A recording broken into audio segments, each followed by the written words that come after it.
கொண்டிருக்கிற இந்த படக்குழுவை சார்ந்த கலைஞர்களே, வருகை தந்துள்ள தமிழ் சொந்தங்களே, உங்கள் அனைவருக்கும் என்னுடைய பணிவார்ந்த வணக்கத்தை தெரிவித்துக் கொள்கிறேன். ஒரு மணி நேரம் நாம் தாமதமாக இந்த நிகழ்வை தொடங்கி இருக்கிறோம். காலத்தாழ்வுக்கு நான் வருந்துகிறேன். அடுத்து இன்னும் சில நிகழ்வுகளில் பங்கேற்க வேண்டும் என்கிற ஒரு நெருக்கடியான நிலையில் தான் உங்கள் முன்னால் நின்று கொண்டிருக்கிறேன். இந்த திரைப்படம் எல்லா வேலைகளையும் முடித்துவிட்டு இசை வெளியீட்டு விழாவுக்காக காத்திருந்தது. ஒவ்வொரு முறையும் தனபால் அவர்களும் தம்பி அம்பேத்கர் அவர்களும் இந்த இசை வெளியீட்டு விழாவுக்கு நீங்கள் தேதி ஒதுக்க வேண்டும் என்று இயக்குனரோடு வந்து அழுத்தம் கொடுத்தார்கள். எனக்கு நேரம் ஒதுக்க இயலவில்லை. கடைசியாக அவர்களே ஒரு தேதியை, இந்த தேதியை முடிவு செய்து கட்டாயம் வந்தாக வேண்டும், இனி காலம் தாழ்த்த முடியாது என்று ஒரு நிர்பந்தத்தில் முடிவு செய்யப்பட்டது. இவ்வளவு சிறப்பாக இது நடந்தேறும் என்று நான் எதிர்பார்க்கவில்லை. மிகச் சிறப்பாக இது நடந்து கொண்டிருக்கிறது. இந்த நிகழ்வை நம்முடைய இயக்குனர் திலகம் புரட்சி தலைவர் எம்ஜிஆர் அவர்களின் கலை உலக வாரிசு திரைக்கதை வித்தகர் இயக்குனர் பாக்கியராஜ் அவர்கள் பங்கேற்று என் நிகழ்வையும் சிறப்பித்திருக்கிறார். இந்த திரைப்படத்திற்கும் பெருமை சேர்த்திருக்கிறார். திரைப்பட கதாநாயகன் அம்பேத்கருக்கும் மனப்பூர்வமான வாழ்த்துக்களை வழங்கியிருக்கிறார். அவரோடு நான் இந்த நிகழ்விலே பங்கேற்றதில் மகிழ்ச்சி அடைகிறேன்.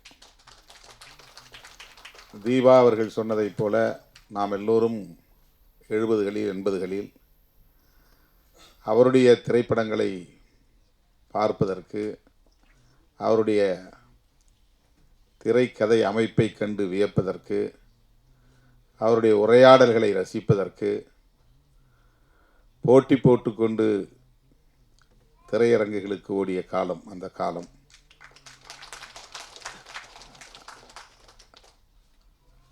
அதனால்தான் எம்ஜிஆர் அவர்கள் வேறு யாரையும் வாரிசு என்றவர் வெளிப்படையாக அறிவித்ததில்லை. என்னுடைய வாரிசு, கலை உலக வாரிசு பாக்கியராஜ் என்று எம்ஜிஆர் அவர்கள் வெளிப்படையாக அறிவித்து அவரை உச்சி மோந்து பாராட்டியிருக்கிறார்.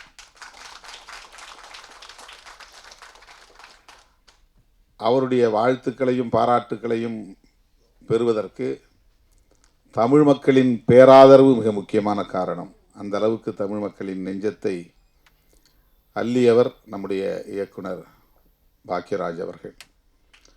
அவருக்கென்று ஒரு தனி வழி, தனி பாணி. திரைக்கதை அமைப்பதென்றால் அதற்கு பாக்கியராஜ் அவர்கள்தான் ஒரே அடையாளம், சான்று என்று சொல்லக்கூடிய அளவுக்கு அதில் மிகப்பெரிய சாதனையாளராக விளங்கியவர். அவருடைய குரல் இன்றைக்கும் எல்லோரையும் கவர்ந்து இழுக்கக்கூடிய ஒரு ஸ்லாங், ஒரு இசை வடிவிலான குரல், குறிப்பாக பெண்களை வெகுவாக ஈர்க்கும். திரைப்படங்களில் ஒரு அப்பாவித்தனமாக எதுவுமே தெரியாத ஒரு அப்பாவி இளைஞரை போல ஒவ்வொரு படத்திலும் அவர் பேசுவது, பொருள் பொதிந்த உரையாடல்களை செய்வது, அறிவுரை வழங்குகிற காட்சிகளை அமைப்பது, முற்போக்கான சிந்தனைகளை நாம் எல்லோரும் இன்றைக்கு இயக்கங்களாக மாறி போராடி கொண்டிருக்கிற இந்த விவரங்களை எல்லாம் அன்றைக்கு எந்த இயக்கமும் அமைக்காமல் திரைக்களத்திலேயே போராடியவர், இந்த கருத்துக்களை பேசியவர், முற்போக்கு கருத்துக்களை பேசியவர். சாதி வேண்டாம், சகோதரத்துவம் வேண்டும், நாம் எல்லோரும் ஒன்று, சமத்துவம் என்கிற அந்த கருத்துக்களை அந்த குடும்ப கதை அமைப்பிலேயே கொண்டு வரக்கூடிய அளவுக்கான வல்லமை பெற்றவர். இன்றைக்கும் அதே நிலைப்பாட்டில் உறுதியாக இருக்கிறார். அவருடைய தோற்றம் கூட இன்னும் மாறவில்லை. அப்படியே இளமை ஊஞ்சலாடுகிறது என்று சொல்லக்கூடிய அளவுக்கு அதை அப்படியே அவர் மெயின்டைன் செய்கிறார். அந்த குரல், அந்த கருத்து, அந்த பார்வை அனைத்தும் இந்த தலைமுறையையும் கவரக்கூடிய வகையிலே அமைந்திருக்கிறது. அந்த வகையிலே அவர் இந்த நிகழ்வில் பங்கேற்றது நமக்கு அனைவருக்கும் பெருமை, மகிழ்ச்சி. அவர் சொன்னதைப் போல இயக்குனர் விஜய் அவர்களும் தம்பி கதாநாயகன் அம்பேத்கர் அவர்களும் தங்களை செம்மைப்படுத்திக் கொள்ள, செழுமைப்படுத்திக் கொள்ள, பக்குவப்படுத்திக் கொள்ள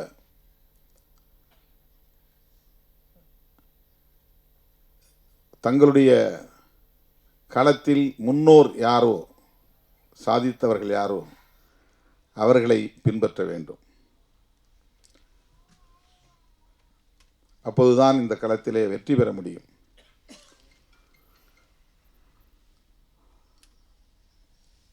அவர் மிக சுருக்கம், நேரத்தின் அருமை கருதி சுருக்கமாக சொன்னார். ஆனால் அதில் மிக ஆழமான கருத்துக்கள் அடங்கி இருக்கின்றன. விஜய் அவர்கள் இந்த திரைப்படத்திற்கு 6 அறிவு என்று பெயர் சூட்டியிருக்கிறார்.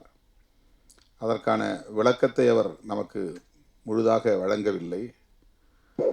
2 கேள்விகளை நான் எழுப்புவேன், அதற்கு நீங்கள் விடை சொல்லுங்கள் பார்ப்போம் என்று ஒரு புதிரோடு முடித்திருக்கிறார். ஆனால் கேள்வியை நம் முன்னால் வைக்கவில்லை. இந்த கேள்விகள் ஒருவேளை திரைப்படத்தில் நாம் பார்த்தால்தான் தெரியும் என்று கருதுகிறேன். ஆனால் அந்த 6 அறிவு, 6வது அறிவு எத்தகைய வலிமை மிக்கது என்பதை இயக்குனர் பாக்யராஜ் அவர்கள் இங்கே 2 உவமைகள் மூலம், சிறுகதைகள் மூலம், கதையாடல்களின் மூலம் நமக்கு எடுத்துரைத்தார்.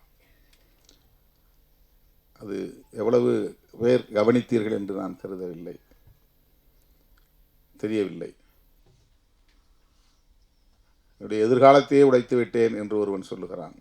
அவன் வேலை செய்கிற கடையில் விலை உயர்ந்த ஒரு பொருளை அவன் உருட்டி உடைத்து விட்டான். இந்த பொருள் உடைந்து விட்டது என்று சொல்லி அவன் பதறவில்லை. அவன் ஒரு ஜட்ஜ்மெண்ட்டுக்கே வந்துட்டான். நம்மளை முதலாளி வெளியே அனுப்பிச்சிடுவார், நாம் அவ்வளோ விலை உயர்ந்த பொருளை உடைச்சிட்டோம், என் எதிர்காலமே போச்சு. அவ்வளவு விரைவாக அவன் சிந்திக்கிற ஆற்றல், அவனுடைய எதிர்காலத்தை பற்றிய கவலை, இந்த சிந்தனை ஆற்றல் என்பதுதான் 6வது அறிவு, 6ஆம் அறிவு. மற்ற 5 அறிவு என்ன? புலனறிவு, மெய், வாய், கண், மூக்கு, செவி, இதுதான் நம்முடைய உடல். மெய் என்பது உடம்பு, மொத்த கழுத்திலிருந்து பாதம் வரையில் இருக்கிற பாகத்திற்கு பெயர் மெய். தலையிலே மற்ற 4 புலன்கள் இருக்கின்றன. வாய்,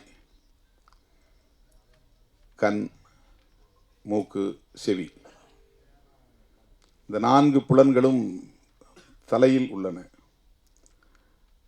தலை இல்லாத மற்ற பகுதியை நாம் முண்டம் என்கிறோம்.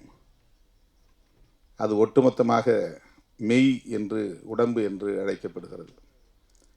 இந்த 5ம் ஒவ்வொரு அறிவை நமக்கு தருகிறது. உடம்பு தொடுதல் அறிவை தருகிறது, வாய் சுவை அறிவை தருகிறது, நாக்கு, விழி பார்க்கிற அறிவை, காட்சியை நமக்கு புலப்படுத்துகிறது, செவி கேட்பதன் மூலம் என்ன கேட்கிறோம் என்பதை நமக்கு சொல்லித் தருகிறது. எதை செய்ய வேண்டும், எதை செய்யக்கூடாது என்பதையெல்லாம் நாம் கேட்டு தெரிந்து கொள்கிறோம். மூக்கு வாசனையை முகர்ந்து பார்க்கிற அந்த அறிவை, வாசனையை நமக்கு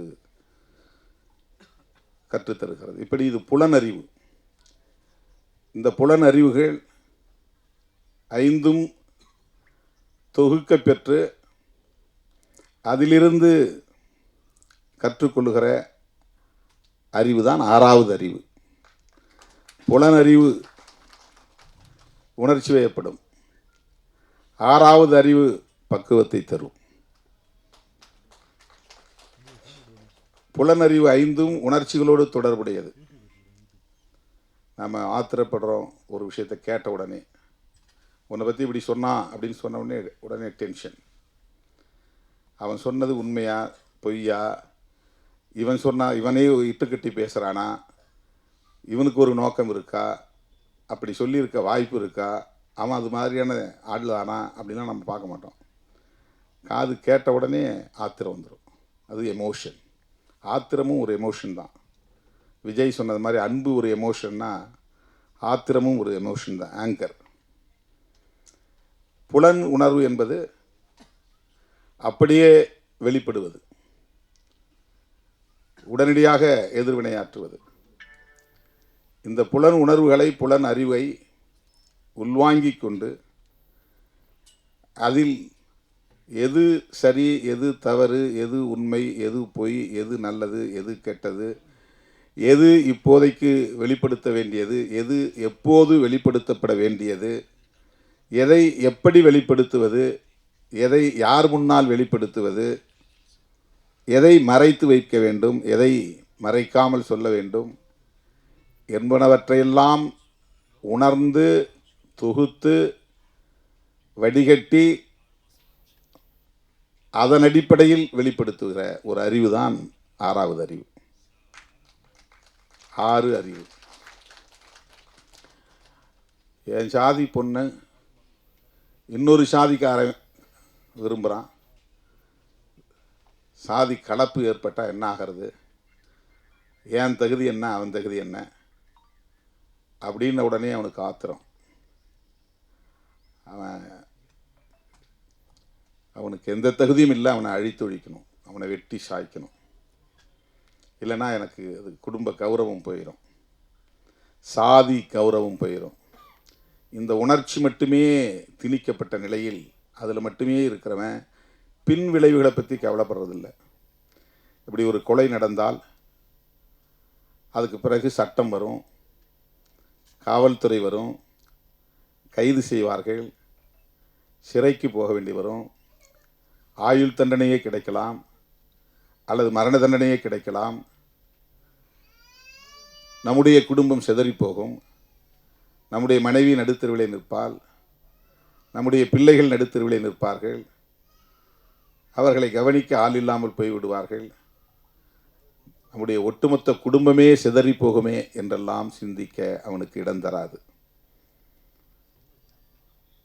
வெறும் புலனறிவு, ஆறாம் அறிவு இல்லை. தன்னை சுற்றி 360 டிகிரியிலும் கண்காணிக்கிறவர்கள் இருக்கிறார்கள், கேமராக்கள் இருக்கின்றன, அரசு இருக்கிறது, சட்டம் இருக்கிறது. நாம் விரும்பினாலும் விரும்பாவிட்டாலும் சட்டம் தன் கடமையை செய்யும், அதிலிருந்து தப்ப முடியாது. அமைதியான குடும்பம் சிதறி போகும். இதையெல்லாம் சிந்திக்க மூளைக்கு நேரம் கொடுப்பதில்லை. சிந்திக்கிற ஆற்றல் எல்லா மனுஷனுக்கும் உண்டு, அதனால தான் எல்லாருக்குமே மூளை இருக்கிறது. ஆனால் சிந்திக்க நாம் மூளைக்கு வாய்ப்பு தருவதில்லை, உணர்ச்சிக்கு வாய்ப்பை தந்து விடுகிறோம்.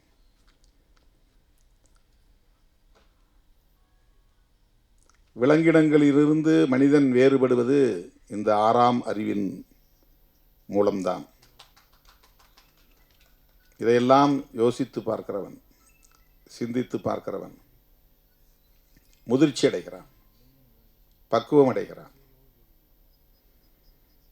பிறருக்கு வழிகாட்டுகிறான். சகோதரத்துவம் மேலானது என்று நம்புகிறான்.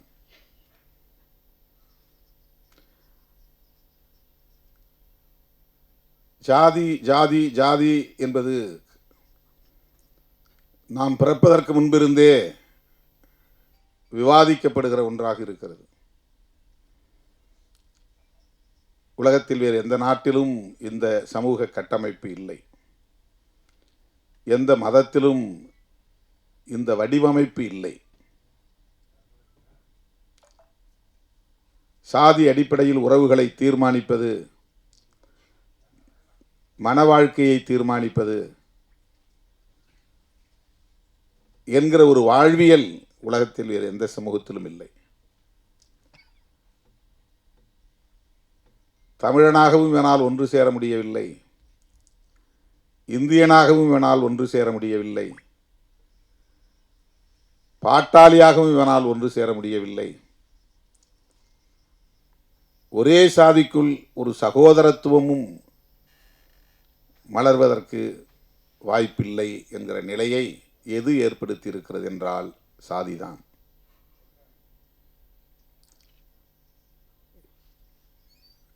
வள்ளுவ பெருந்தகைக்கு முன்னாலேயே சாதி கூடாது என்கிற கருத்தை இந்த மண்ணில் விதைத்தவர் கௌதம புத்தர். அவர் சொன்னதுதான் சுதந்திரம், சமத்துவம், சகோதரத்துவம் என்கிற உயரிய கோட்பாடுகள். நாம் யாரும் புதுசாக ஒன்றும் கண்டுபிடிக்கல. புரட்சியாளர் அம்பேத்கர் சொல்லுகிற இந்த கோட்பாடு 2000 ஆண்டுகளுக்கு முன்னால் ஐயன் திருவள்ளுவன் சொல்லியிருக்கிறான். ஐயன் திருவள்ளுவன் சொல்லியிருக்கிற இந்த கருத்தியலை 2500 ஆண்டுகளுக்கு முன்னால் கௌதம புத்தர் சொல்லியிருக்கிறார். கௌதம புத்தர் சுயம்புவாக சொன்னாரா என்றால் அப்படி சொல்ல முடியாது.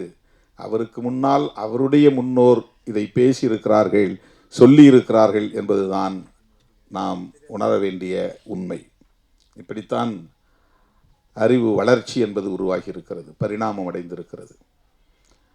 ஆகவே சாதி ஆணவ கொலைகளுக்கு காரணமாக இருக்கிறது என்பதை இன்றைக்கு விஜய் சிஎம் விஜய்ன்னு சொன்னால் அது வேற மாதிரி பொருளாகிறது. அதனால தான் கேட்டேன், உங்களுக்கு ஏன் சிஎம்னு பேர் வந்துச்சுன்னா, செட்டிக்குளம் அவங்க ஊர் பேர் ஏதோ செட்டிநாடு ஏதோ சொன்னார். அப்பா பேர் முத்தும் பெருமாள்னாரு. இப்போ மு விஜய்னு போடலாமே அப்படின்னு எனக்கு தோணுச்சு. இப்போ சிஎம் விஜய்னா திருமாவளவனே சொல்லிட்டாருங்கிற மாதிரி ஆயிரும்.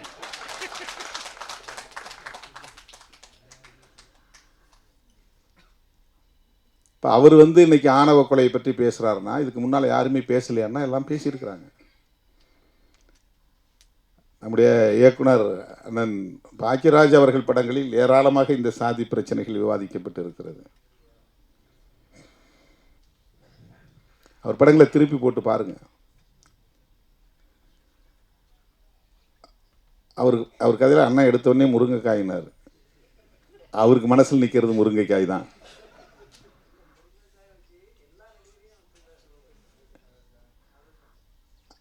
அது ஒரு உத்தி, அவ்வளவுதான். ஆனால் அவர் அந்த படத்தில் சொல்லியிருக்கிற செய்திகள் ஏராளம், ஒவ்வொரு படத்திலுமே. அப்போது இந்த சாதி அமைப்பு கூடாது அப்படிங்கிற கருத்தை நாம் புதுசாக பேசலை, திருமாவளவன் பேசலை. இது ஒன்றும் திருமாவளவனுடைய கண்டுபிடிப்பு கிடையாது. சில பேர் அப்படி ஒரு தோற்றத்தை உருவாக்குகிறார்கள். இவன் வந்த பிறகுதான் எல்லாம் ஜீன்ஸ் போடுறாங்க, டிஷர்ட் போடுறாங்க, கூலிங் கிளாஸ் கண்ணாடி போடுறாங்க, பஸ் ஸ்டாண்டில் நிற்கிறாங்க, நம்ம பிள்ளைங்களை மயக்கிறாங்க. இதெல்லாம் அரசியலுக்காக பேசுவது. ஒரு டிஷர்ட் போட்டால் பெண்கள் மயங்கிடுவாங்களா? கூலிங் கிளாஸ் போட்டால் பெண்கள் மயங்கிடுவாங்களா? ஜீன்ஸ் பேண்ட் போட்டால் உடனே பெண்கள் அவங்க பின்னாலே போயிடுவாங்களா? இது பெண்களையே குறைத்து மதிப்பிடுகிற ஒரு விமர்சனம். அது இப்படி அல்ல. காதலுக்கு எந்த வரம்பும் இல்லை. அது ஒரு உயரிய உணர்வு, தூய்மையான உணர்வு. அதை எந்த சக்தியாலும் கட்டுப்படுத்த முடியாது. நீ எத்தனை கொலைகளை பண்ணாலும் காதலை உன்னால ஒன்றும் பண்ண முடியாது. நீ வேணா உள்ள போகலாம், ஜெயிலில் கிடக்கலாம், அவ்வளவுதான். அதுதான் எதிர்வினை. ஒரு உயிரை நீ பறிக்கலாம், நீ ஜெயிலுக்கு போய் கிடக்கலாம், அவ்வளவுதான் நடக்கும். மதுரை வீரன் காலத்திலிருந்தே புராண காலத்தில் மதுரை வீரன் கதையே அப்படி தான் நடந்திருக்குது. சாதி விட்டு சாதி. காத்தவராயன் கதையே அப்படி தான் நடந்திருக்குது. காத்தவராயன் ஆரியமாலா கதைன்னு நினைக்கிறேன்.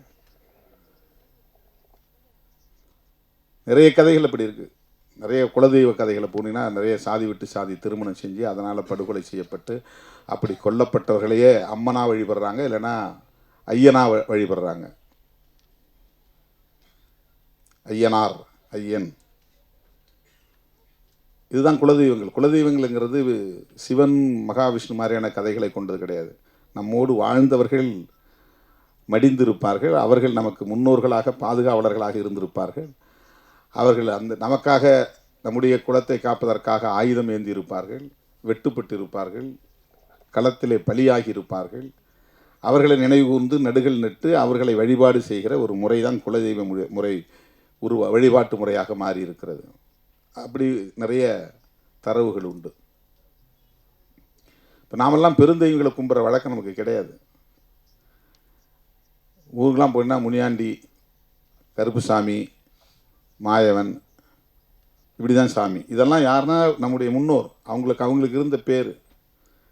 அவங்களுக்கு சாராயம் வச்சு படைப்பாங்க, கறி வச்சு கிடா வெட்டி கறி சமைச்சு படைப்பாங்க. இதெல்லாம் நம்முடைய வாழ்வியலில் இருந்த முக்கியமான கூறுகள். சாதி அடிப்படையிலான படுகொலைகள் நடந்து அந்த படுகொலைகளால் தியாகம் செய்த அவர்களெல்லாம் கடவுளாக்கப்பட்டு இருக்கிறார்கள், நடுகளாக்கப்பட்டு இருக்கிறார்கள். நடந்திருக்கு. இப்போ என்ன அதிலிருந்து தெரிய வருதுன்னா, இந்த சாதி அடிப்படையில் சாதி விட்டு சாதி திருமணம் பண்ணக்கூடாது, கலப்பு திருமணம் பண்ணக்கூடாது அப்படிங்கிற கருத்து இன்னைக்கு நேற்றுக்கில் ரொம்ப காலமாக இருக்குது. காதல் ரொம்ப காலமாக மனிதன் தோன்றிய காலத்தில் இருந்து இருக்குது. காதலுக்கு எதிர்ப்பும் அந்த காலத்தில் இருந்து இருக்குது. காதலின் பெயரால் சாதி விட்டு சாதி திருமணம் நடந்தால் ஆணவ கொலைகள், அது இங்கிலீஷில் ஹானர் கில்லிங்கிறான். ஹானர் கில்லிங்னா கௌரவ கொலை. அதில் என்ன கௌரவம் இருக்குது? அது ஆணவம் தான். அதனால தான் ஆணவ கொலைன்னு இப்போ நம்ம அதை புதுசாக அழைக்கிறோம். அதில் என்ன கௌரவம் இருக்குது? பெற்ற பிள்ளையை, 10 மாதம் சுமந்த பிள்ளையை, பாலூட்டி சீராட்டி வளர்த்த பிள்ளையை, கொஞ்சி குலவிய பிள்ளையை ஈவிரக்கமில்லாமல் வெட்டி சாய்க்கிற அளவுக்கு மூர்க்கம் வருகிறது என்றால் அது சாதியின் பெயரால் ஏற்படுகிற பித்துக்குளித்தனம். அது சாதி அவன் கண்ணை மறைக்குது, மூளையை செயல்பட விடாமல் தடுக்குது. ஆகவே அந்த ஆணவ கொலைகள் காலம் காலமாக சமூகத்திலே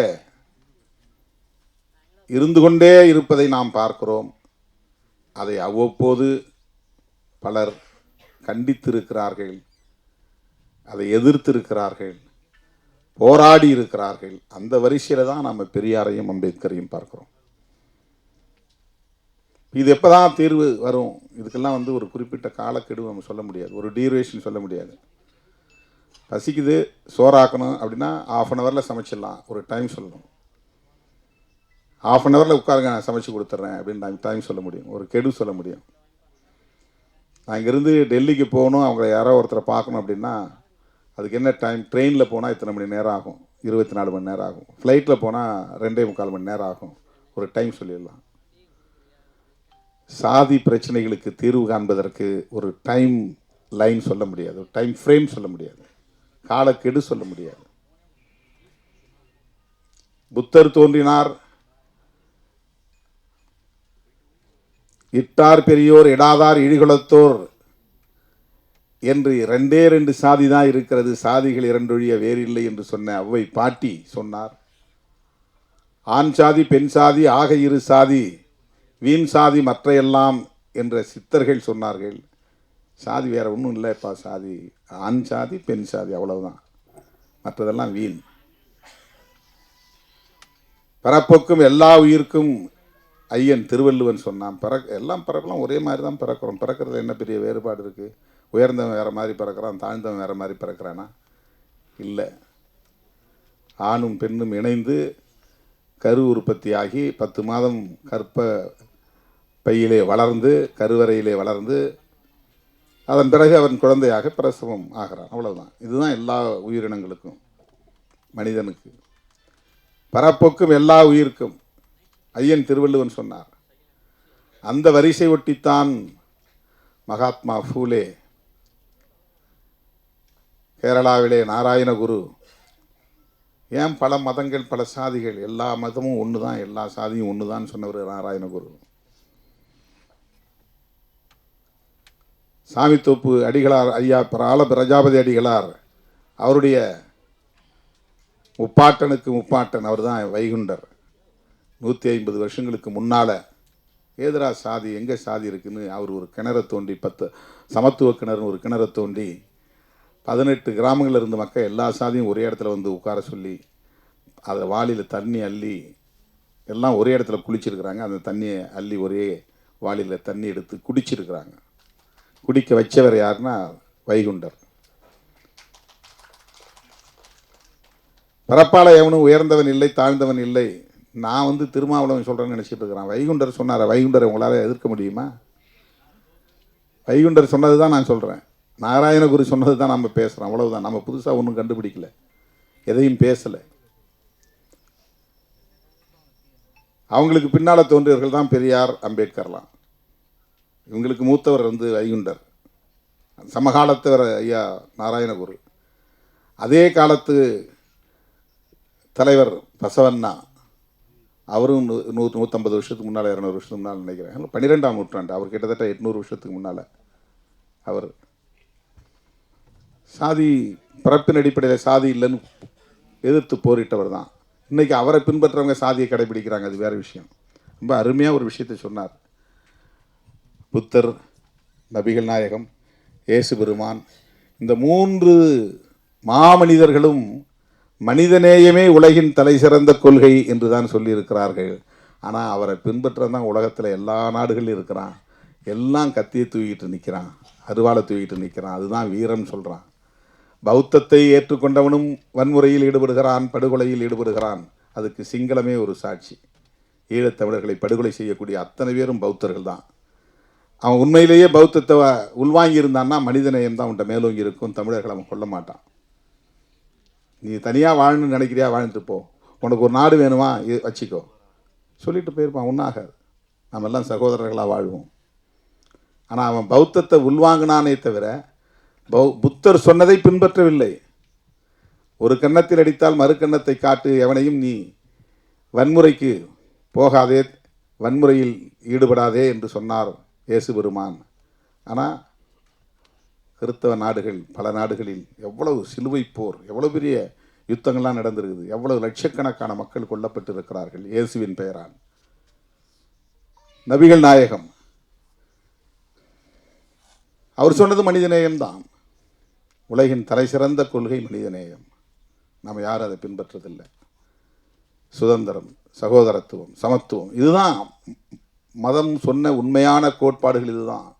ஆனால் நம்ம அதையெல்லாம் விட்டுட்டோம். பரப்பால நீ யார், நான் யார், எனக்கு நீ சமமாக வருவியா, என் வீட்டு பிள்ளையை நீ வந்து மயக்கி இழுத்துட்டு போக பார்க்குறியா, இங்கே இருக்கிற சொத்தை பறிக்கிறதுக்காக நீ லவ் பண்ணுறது, நாடக காதல் பண்ணுறியா, இந்த விமர்சனங்கள் எல்லாம் வந்து அவர்களின் நலன்களுக்காக பேசப்படுகிற ஒன்று.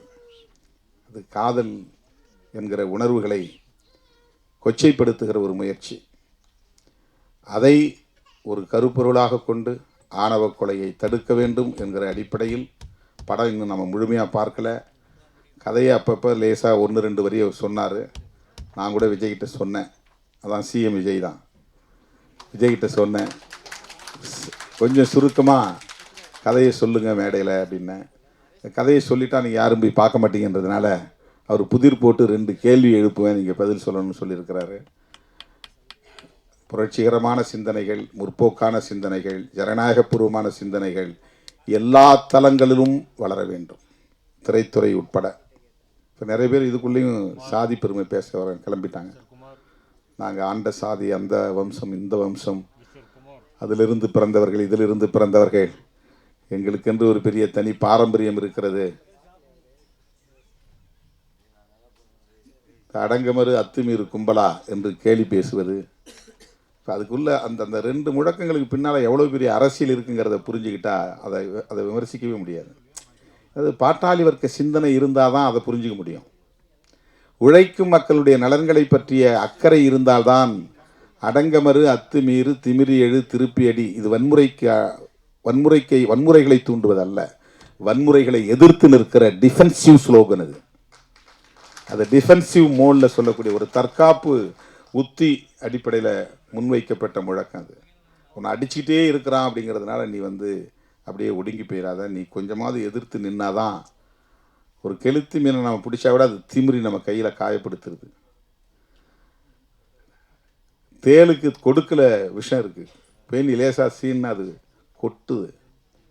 குளவி கூட்டை அப்படி லேசாக கலைச்சா அவ்வளவும் அப்படியே நூற்றுக்கணக்கான ஆயிரக்கணக்கான குளவிகள் வந்து எவன் கலைச்சானோ அந்த கூட்டை அப்படியே அவனை கொட்டி தீர்த்துருது. இதெல்லாம் இயற்கையிலே இருக்குது. இந்த எதிர்ப்புணர்ச்சி இதெல்லாம் வன்முறை கிடையாது. குளவி 4 பேரை கொட்டுதுன்னா சும்மா இருக்கிறவனை கொட்டுதா? கூட்டை கலைச்சவன் மேலே தான் வந்து கொட்டுது. தேல் கொட்டுதுன்னா சும்மா இருக்கிறவனை கொட்டுதா? யார் போய் சீன்றானோ அவனை தான் கொட்டுது. தேல் கொட்டுறது தான் திருப்பி அடின்னு அர்த்தம். குளவி கொட்டுது பாருங்க, அதுதான் திருப்பி அடித்தல். நீ போய் அவன் கூட்டை கலைச்ச, அது உன்னை கொட்டுது. கலைச்சா அப்புறம் நீ பாட்டு போயிட்டீன்னா உன்னை அப்புறம் அங்கே எங்கேயுமே நீ கூடு கட்ட முடியாது, கூடு கட்டி வாழ முடியாது. ஒரு தற்காப்பு உணர்ச்சிக்கான ஒரு அரசியல் இது. அதை கிண்டல் பண்ணுறாங்க ஒருத்தனா வந்து மேல் சாதிங்கிற ஒரு ஆதிக்க உணர்விலிருந்து பேசுகிற விமர்சனங்கள் அவை. இப்போ அந்த மேல் சாதி அல்லது உயர் சாதி என்கிற அந்த ஆதிக்க போக்கு இருக்கு பாருங்க, அதை எதிர்க்கிற சிந்தனை தான் முற்போக்கு சிந்தனை. அதை எதிர்க்கிற அறிவு தான் 6வது அறிவு. ஆணவ கொலைகள் கூடாது என்று நீ சிந்திக்க தொடங்கிவிட்டால் உனக்கு 6ஆம் அறிவு சிந்திக்க தொடங்கிவிட்டது என்று பொருள். 6 அறிவுன்னு சொன்னாலும் நல்லதுதான், 6ஆம் அறிவு என்று சொன்னாலும் சரிதான். 6 அறிவு வராது. 6ன்னா நீ அமைதியாக இரு, ஆத்திரப்படாத, உன்னை ஆற்றுப்படுத்திக்கொள், நீ 6 மனமே 6 என்பதைப் போல நீ உணர்ச்சி வயப்படாமல், கோபப்படாமல், ஆத்திரப்படாமல் 6, டென்ஷனாக இருக்காத, எந்த நேரமும் கொதிப்பாக இருக்காத, 6, அப்புறம் தான் அறிவு வேலை செய்யும். 6 அறிவு, அது வரையிலும் அறிவு வேலை செய்யாது. விஜய் அவர்கள் ஒரு இளைஞனுக்கு, புதிய ஒரு இளைஞனுக்கு, வாழ்க்கையில் சாதிக்க வேண்டும் என்று துடிக்கிற இளைஞனுக்கு ஒரு அரிய வாய்ப்பை தந்திருக்கிறார். அந்த வகையில் விஜய் நான் பாராட்ட கடமைப்பட்டிருக்கிறேன். இந்த அம்பேத்கருங்கிற பேர் வந்தது பற்றி எல்லாரும் சொன்னாங்க. அது பால பிரஜாபதி அடிகளார் அவர் வயிற்றில், தாயின் வயிற்றில் இருக்கும்போதே தீர்மானித்த பெயர். பல பேர் அப்படி சொல்லுவாங்க, பேர் வைப்பாங்க, அப்புறம் போய் ஸ்கூல் ரெக்கார்டில் பேரை மாற்றிடுவாங்க. கேட்கும்போது அம்பேத்கர்னு சொல்லுவாங்க. அப்படி நிறையா இந்த சமூகத்தில் இருக்கிறவங்களுக்கே, ஒடுக்கப்பட்ட சமூகத்தில் இருக்கிறவங்களுக்கே அந்த பேரை வைக்கிறது ஒரு தயக்கம் இருக்குது. அதை சொன்னால் வெளியில் போய் நமக்கு டக்குன்னு ஒரு அடையாளம் தெரிஞ்சிடும், நம்மளை வந்து அங்கீகரிக்க மாட்டாங்க, நம்மளை வந்து ஒரு மாதிரி இல்ட்ரீட் பண்ணுவாங்க, டிஸ்கிரிமினேஷன் வரும், அப்படின்லாம் அவங்களுக்கு ஒரு தயக்கம் இருக்குது. ஆனால் சாமித்தொப்பு அடிகளார், எனது பெருமதிப்பிற்குரிய ஐயா பால பிரஜாபதி அடிகளார் அந்த பொது மேடையில் திருமாவளவன் என்னுடைய வளர்ப்பு பிள்ளை அப்படின்னு அறிவித்தார்.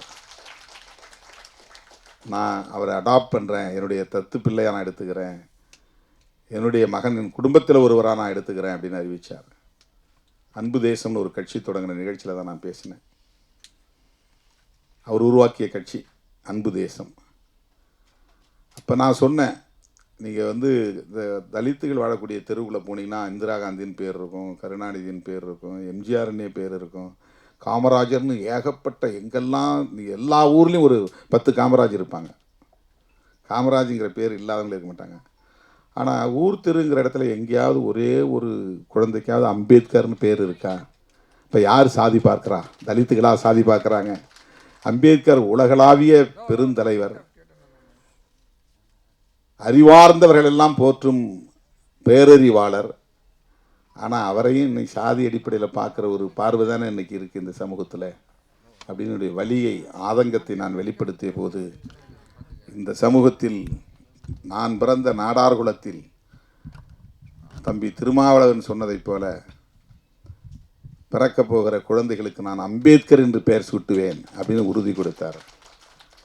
தம்பி பிறந்த உடனே என்னை தொலைபேசியில் கூப்பிட்டு, இந்த மாதிரி ஒரு பிள்ளை பிறந்திருக்கிறான், நான் சொன்ன குழந்தை, நம்ம வைகுண்டர் வழியை பின்பற்றக்கூடியவர்கள், ஐயா வழியை பின்பற்றக்கூடியவர்கள், அந்த பிள்ளைக்கு நான் அம்பேத்கர்னு பேர் வச்சிருக்கிறேன் தம்பின்னு அவ்வளவு மகிழ்ச்சியாக புலகாங்கிதத்தோடு சொன்னார்.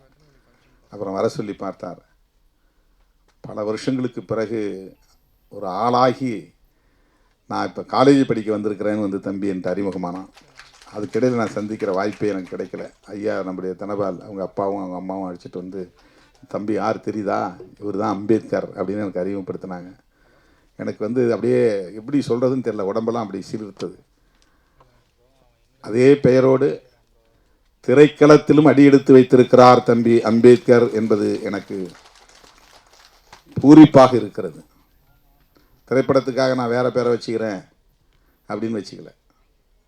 அதுக்கு வேறு ஏதாவது பெயர் நல்லா மாடர்னாக வைங்க, நல்லா கேட்சிங்காக வைங்க, நல்லா பிரபலமாகிறது வைங்க. வாய்ப்பு வருது, வாய்ப்பு வரல, வெற்றி தோல்வி அதை பற்றி எனக்கு கவலை இல்லை. அம்பேத்கர் தான் என் பெயர். நாயகன், கதை நாயகனின் பெயர் அம்பேத்கர். அதுக்கு அந்த தம்பிக்கும் ஒரு துணிச்சல் வேண்டும், இயக்குனருக்கும் ஒரு துணிச்சல் வேண்டும். அந்த துணிச்சல் இருவருக்குமே இருக்கிறது என்பதை எண்ணி நான் பெருமைப்படுகிறேன். அவர்கள் இந்த திரைக்களத்தில் சாதனைகள் பல படைக்க என்னுடைய நெஞ்சார்ந்த வாழ்த்துக்களை தெரிவித்து இந்த வாய்ப்புக்கு நன்றி கூறி முடிக்கிறேன். நன்றி, வணக்கம்.